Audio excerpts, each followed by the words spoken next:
Welcome everyone, thank you so much for the opportunity. I usually start off with a very short story. 2 years ago, I was preparing for my first exam in medical school.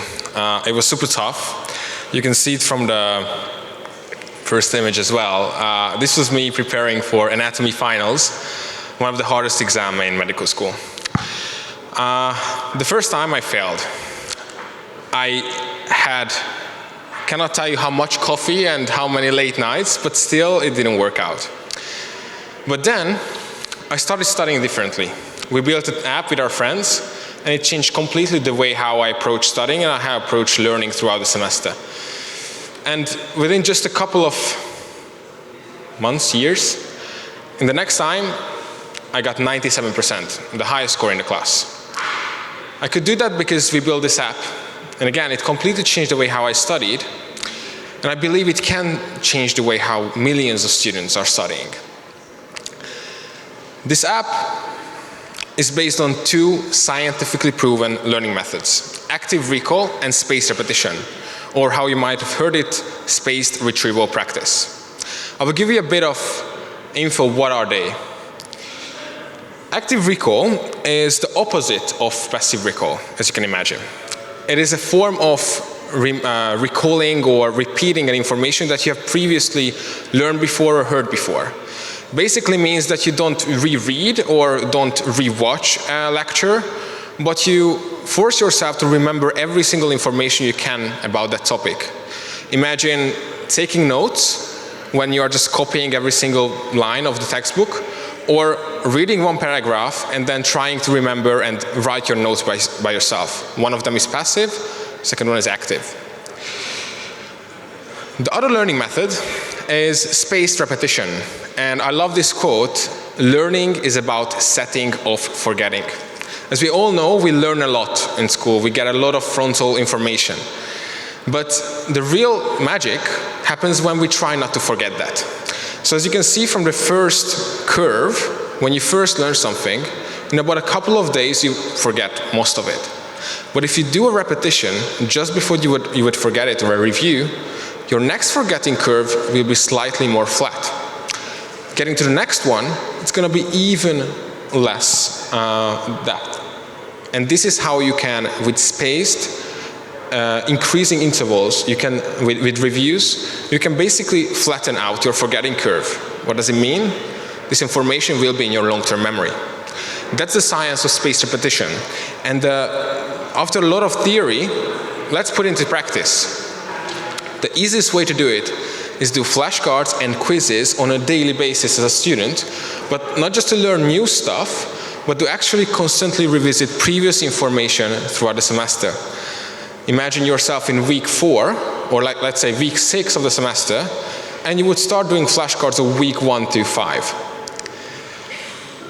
Well, not a lot of students like to do that, right?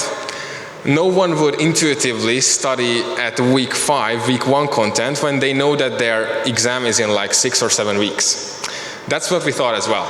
That was me as well. So, as I said, maybe just the top performing ones, the top 5% or top 3-5% are the ones who are actually, if they know about these study methods, they are the ones who are using it. And this is exactly when we decided that we want to bring these methods into educational systems. Not just as an add-on to students, but actually as something like you would write an essay or you do a test in a course. Doing daily repetition would be also part of it. And this is how we can turn that number around and get to 95% of students using these methods. So how do we do it? We take the course content and we basically bring it down to like bite-sized materials and achieve students to study like this. So we take the syllabus, the course content, PDFs, notes, whatever they have in the Moodle or any kind of LMS, and we transform it into like this high quality learning path, almost like a Duolingo course for your students, and it synchronizes with the course schedule. So the more you go to lectures, the more you go to classes, the more questions we're going to have in this gamified environment. So imagine a class. First lecture, you attend it, you learn about, let's say, osmosis. Okay, pretty standard topic. Next day, we send a notification to our students, hey, we have a couple of questions about osmosis. What's the definition? What are the main characteristics? How does it differ from other systems? Then they go to your next lecture. Now they learn about diffusion. After that, instead of just repeating diffusion, we ask the hardest and the most problematic parts of osmosis again. As you can see, then it becomes repetition, spaced repetition. And this might be trivial, but if you think about this, in a whole semester, we are asking in week 6, week 1 to 5, all the most important parts that your student needs to remember. So to show you a video how might one session for a student would look like, they come into the app, they get the notification, they tap on it, and this is how they start studying. We have various forms of quizzes, but basically they see how much or how many questions they need to remember. Now it's 4 as a demo. And you have lots of kind of retrieval question formats, but one of them, let's say multiple choice. You can also have true and false, basically all the 15 or whatever amount of question types you can have. Anatomy diagrams as well, even fill in the blank cards as well. But eventually what happens is that they are targeted repetition of the content that they need to learn the most. And as you can see, they have these goals every single day there, and those are the goals that they can achieve. But every student is different, and how do we make sure that they get different kind of questions, different kind of learning? Well, we measure 3 things: their accuracy of answers to exercises and quizzes. We measure how much time they take to answer. So imagine if they take 5 minutes to answer a question, that might mean that they are not really fluent in that. If they take just 5 seconds, that might mean they are just guessing. So based on this, we also understand how well they know the information.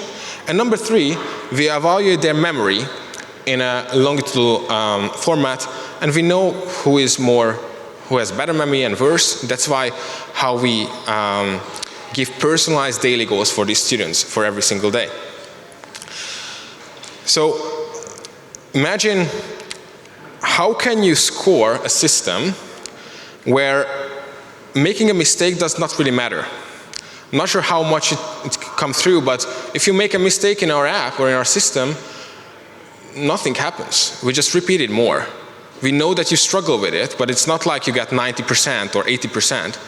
And the way to do it is that for each given day or period throughout the semester, we give personalized goals. So imagine Nori might have 15 questions to repeat, and student Balázs might have 40, because Balázs has been struggling a lot. He needs to do 40.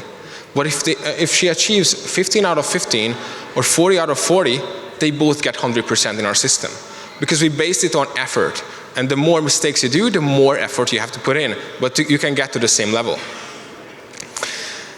And as an educator or as an administrator, you can give specific rewards and incentives for students to do it. So imagine keeping your streak in Duolingo or keeping your consistency in Voovo can actually mean that you might get 5 extra points on an exam or 10% in your entrance. And this is how we get, and with gamification as well, this is how we get students to practice on a daily basis and see the result they can get immediately by doing those repetition. And with that amazing amount of information, we also know perfectly what are the topics that are harder for students, what mistakes are they making oftenly, and with this we can give educators the information to act on it. So for example, at University of Pécs, at pathophysiology, they had a course with Voovo, and in like the 6th lecture, they saw exactly that the students had a really big problem with one specific part of the content, so they did an extra 10 minutes of explaining that content again. And we have done our first pilot with Semmelweis University, and within 2 weeks of implementation, over 92% of students were using us on a daily basis. So I don't know if you remember that 95%, but we're almost there. We basically got most of the students to practice throughout the semester rather than just cramming at the last days before the exam. And since then, to share a couple of feedback from students, even though not putting in so much time and energy, it is easy to learn and you don't forget things. It helps us stay up to date on the material, and the review cards ensure that we don't forget the previous week's material. Again, it's not that I'm trying to say how much they enjoyed, it's that they understood the power of repetition. They understood that doing it, not putting so much time and energy, but you don't forget the things. And in the last 6 months, if I can go back, in the last 6 months, since starting with Semmelweis, the first pilot, we have moved to over, right now we're 100 courses, but this is a 2 weeks old presentation. We have over 100 courses and 22 faculties, institutions who are implementing Voovo and achieving the same success. So thank you so much for your attention, and I'm ready for any questions you might have about the system.